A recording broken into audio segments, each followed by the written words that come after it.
ممتازه في الجهه اليمنى لفائده المنتخب الوطني المغربي في محاوله كيفيه التمرير بالفعل البحث عن عرضيه من اشرف حكيمي.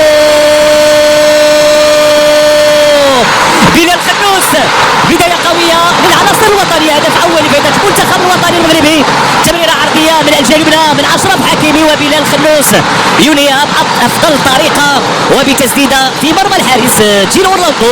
افضل بدايه للمنتخب الوطني المغربي، فرحه كبيره الجماهير المغربيه الحاضره وكذلك العناصر الوطنيه وللاخر الوطني محمد وهبي. نتابع من جديد تمريره من اشرف حكيمي وبلال خنوس. بلال خنوس نحو ياسين جسيم وضع كره امام اشرف حكيمي، العرضيه بلال خنوس ينهيها بافضل صوره وبافضل طريقه. هدف اول لفائده المنتخب الوطني المغربي، هدف الذي يشعل مدرجات بلايف ديلانيس بمدينه رانس. فرحه كبيره للجماهير المغربيه بهذا الهدف. بلال خنوس طريقه ممتازه وحتى الانطلاقه ديالو الدخول داخل مستوى العمليه تغطيه ممتازه.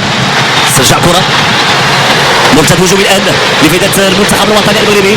انطلاقه كانيه تمرير ياسين جسيم مره اخرى.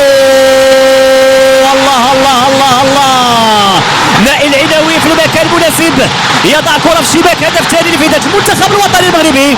تمريره ممتازه كنقول يعني بنفس الطريقه تمريره اشرف حكيمي، هذه المره نائل العناوي في المكان المناسب يوضع الكره في شباك الحارس جيل اورلاندو. وهدف ثاني لفائده المنتخب الوطني المغربي. فرحه كبيره جماهير المغربيه بهدف ثاني لفائده العناصر الوطنيه. لاحظوا مرتد هجومي سريع ياسين جسيم وضع كره امام اشرف حكيمي يعني بنفس الطريقه بنفس الشكل ديال الهدف الاول. جسيم لاشرف حكيمي، لكن هذه المره العناوي هو اللي وضع الكره في الشباك بهذه الطريقه وبهذا اكيد الصوره. لاحظوا الختم ممتاز من نائل العناوي.